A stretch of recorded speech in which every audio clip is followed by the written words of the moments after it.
Assalamualaikum warahmatullahi wabarakatuh. Selamat datang kembali di channelnya Mas Eka dan masih bareng sama Mas Eka pastinya. Oke, di video kali ini Mas Eka bakal ngasih informasi nih ya, masih seputaran tentang KJP. Tapi kali ini ya ke KJMU-nya lah ya. Untuk teman-teman yang mungkin berencana mau kuliah atau sedang mengajukan KJMU-nya dan bingung atau ini kan masih ada 1 semester lagi tuh ya berarti ya tahun depan tuh ya. Buat teman-teman yang sekarang kelas 12 SMA pengen kuliah, wah kira-kira mau nerusin KJMU-nya bagaimana ya biarin dapat KJMU-nya tuh, syaratnya apa aja. Nah di video kali ini Mas Eka akan ngasih tahu, bagaimana caranya teman-teman mendapatkan KJMU, syaratnya apa aja, besarannya berapa. Oh besarannya udah tahu ya, karena ngelihat di thumbnail tadi 9 juta per semester. Wah itu lumayan banget tuh, lumayan untuk, kalau buat biaya kuliah nggak perlu minta lagi dari orang tua, terus bisa kuliahnya nyantai, bukan nyantai dalam artian santai-santai ya, artinya ya bisa nyambi buat nabung-nabung nanti selepas kuliah gitu kan, buka usaha. Jadi bisa digunakan untuk hal-hal yang penting lah, dan dananya juga nggak kecil, itu 9 juta per semester itu dana yang cukup lumayan besar gitu ya.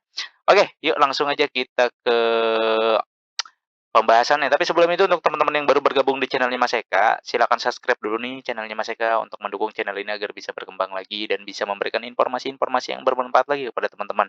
Jangan lupa juga untuk join di Telegram Mas Eka, kemudian di eh, Instagram dan di TikToknya Mas Eka ya. Silakan ya teman-teman join. Yuk kita langsung ke websitenya. Seperti biasa di sini websitenya. Website KJMU itu bareng dengan website KJP ya, karena dia satu produk. Lanjutan dari KJP itu untuk tingkat SD, SMP, SMA, kemudian KJMU itu untuk tingkat perguruan tingginya atau mahasiswanya. Ada beberapa bantuan yang memang kartu Jakarta Mahasiswa Unggul ini, syaratnya juga ada syaratnya, pasti nggak mungkin bisa langsung dapat begitu aja. Syaratnya nih, ya kita langsung masuk ke paparannya aja, oke ya. Di sini ada kartu Jakarta Mahasiswa Unggul KJMU tahap 2 tahun 2022. Jadi sama seperti KJP, dia mulai pendataannya itu per semester, makanya dapatnya per semester 9 juta lumayan lah, yang SD 250, yang SMP 400 atau 300 ya, terus SMA, SMK juga agak lumayan dapatnya, hampir 400, 500-an lah gitu kan. Nah untuk yang mahasiswa ini dapatnya 9 juta, lumayan besar ya. Kemudian apa aja sih syarat? Nah di sini sebelum ke syarat kita ke peruntukan dananya ya, besaran dana yang diperoleh itu 9 juta per semester tuh, 9 juta per semester ya. Kalau misalkan bayaran, di kampus, negerinya itu biasanya kan UKT-nya ada yang di bawah 9 juta, itu lumayan tuh ya, tapi kalau misalkan di atas 9 juta ya nambahnya nggak terlalu banyak lah untuk per semester, misalkan per semesternya 12 juta ya berarti tinggal nambah, ya 3 juta bisa nyari-nyari sambilan teman-teman ya, jadi nggak terlalu memberatkan dana kuliahnya. Nah ini bisa diperuntukkan untuk biaya penyelenggaraan pendidikan. Pertama, biaya penyelenggaraan pendidikan adalah biaya yang dikelola oleh PTN maupun PTS. PTN itu perguruan tinggi negeri, PTS itu perguruan tinggi swasta. Biasanya kalau uang kuliah yang terpadunya itu kan dari perguruan tinggi ya, yang negeri. Kalau yang swasta biasanya per semesternya memang agak besar dan lumayan tinggi ya. Kalau yang PTN mungkin masih ada subsidi dan segala macamnya, kemudian kalau misalkan dapat KJMU, wah itu udah enak banget. Karena ada teman Mas Eka yang dapat KJMU juga enak, kuliahnya sampai selesai pakai KJMU, bahkan beli motor deh setelah itu ya, mantap. Kemudian biaya pendukung personal adalah bantuan biaya hidup yang dapat berupa biaya buku, makanan bergizi, transportasi, perlengkapan peralatan, dan atau biaya pendukung personal lainnya. Jadi ini bisa digunakan dua hal ini. Misalkan tadi UKT-nya di bawah 9 juta ya teman-teman bisa buat beli buku, kemudian transportasi tadi ya, bisa buat beli motor, kan motor transportasi tuh ya. Boleh tuh ya. Kemudian beli laptop dan segala macam itu bisa digunakan dua hal ini ya, tadi biaya untuk penyelenggaraan pendidikan dan biaya pendukung personalnya. Atau bisa buat ngekos, bayar kosan, boleh tuh ya. Kan di sini kan tuh ada ya. Atau biaya pendukung personal lainnya itu boleh. Nah, persyaratannya apa aja? Di sini persyaratannya ada dua. Yang pertama persyaratan umum. Nah, ini umum berarti harus ya, harus dilengkapi. Yang pertama berdomisili dan memiliki KTP serta Kakak DKI Jakarta. Kalau misalkan KTP-nya luar DKI bagaimana Mas Eka? Itu nggak bisa. Ya kakaknya kakak luar DKI bisa nggak Mas Eka? Nggak bisa ya. Yang bisa adalah yang berdomisili dan memiliki KTP serta kakak DKI Jakarta. Dalam artian berarti warga DKI Jakarta.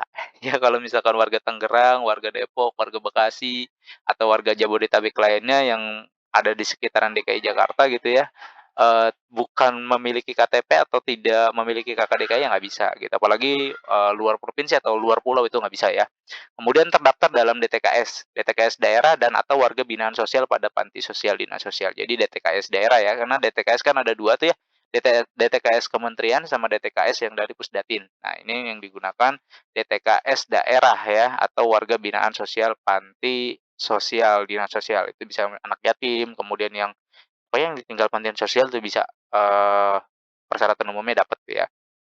Kemudian tidak menerima beasiswa atau bantuan pendidikan lain yang bersumber dari APBN dan atau APBD. Jadi, tidak menerima bantuan atau beasiswa lain-lainnya yang bersumber dari anggaran, belanja negara ataupun anggaran, belanja daerah itu nggak dapat pendapatan ya.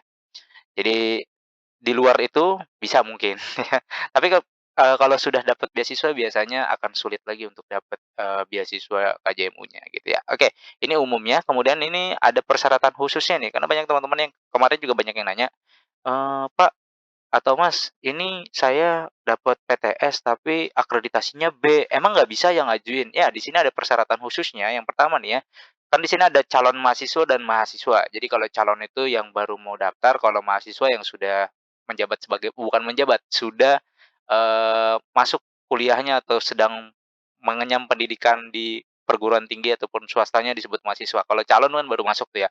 Nah, di sini ada 2 untuk calon mahasiswa nih, untuk teman-teman yang mau melanjutkan kuliah nih di tahun depan, itu ada 3 ya. Yang pertama dinyatakan lulus dari pendidikan menengah pada satuan pendidikan negeri atau swasta di DKI Jakarta paling lama 3 tahun sebelumnya. Artinya 3 tahun sebelumnya, kalau sekarang 2022 dimundurin 3 tahun ke belakang, itu bisa. Kemudian dinyatakan lulus pada PTN jalur reguler di bawah naungan Kemendikbudristek dan Kemenak. Jadi untuk yang, lulus PTN, dari naungan Kemendikbudristek dan Kemenak itu bisa juga. Kemudian dinyatakan lulus pada PTS jalur reguler terakreditasi A. Nah, ini untuk PTS ya. Unggul, A atau unggul dan program studi terakreditasi A atau unggul di DKI Jakarta pada bidang prioritas sesuai RPJMD tahun berjalannya. Jadi untuk PTS-nya itu harus terakreditasi A. Kemudian untuk mahasiswanya ya, yang ada 4 ya, yang pertama dinyatakan lulus dari pendidikan menengah pada satuan pendidikan negeri atau swasta di DKI Jakarta paling lama 3 tahun sebelumnya, sama tuh ya. Kemudian dinyatakan lulus pada PTN jalur reguler di bawah naungan Kemendikbudristek dan Kemenak, ini juga sama. Kemudian yang ketiga dinyatakan lulus pada PTS jalur reguler terakreditasi A atau unggul program studi terakreditasi A atau unggul di DKI Jakarta pada bidang prioritas sesuai RPJMD tahun berjalan. Kemudian yang keempat adalah pengajuan paling lama pada semester 4. Jadi paling lama pengajuannya itu semester 4. Jadi itu, persyaratan umum dan persyaratan khusus yang harus teman-teman, lengkapi atau sekiranya masuk dalam persyaratan ini nanti teman-teman bisa mengusulkan KJMU-nya ke sekolah asalnya ya untuk yang, sudah mahasiswa ataupun yang calon mahasiswa. Itu ke sekolah asalnya, kemudian nanti, dapat KJMU-nya itu 9 juta per semester. Jadi lumayan untuk biaya tambah-tambah teman-teman kuliah ya. Oke, itu aja mungkin informasi yang bisa Mas Eka sampaikan. Seperti biasa, jika ada pertanyaan jangan lupa untuk ditanyakan saja langsung di kolom komentar ya. Nanti Mas Eka balas. Dan jangan lupa juga untuk di-like, di-share, dan di-subscribe channelnya Mas Eka agar bisa berkembang lagi. Oke, Mas Eka undur diri dan Mas Eka akhiri. Wassalamualaikum warahmatullahi wabarakatuh.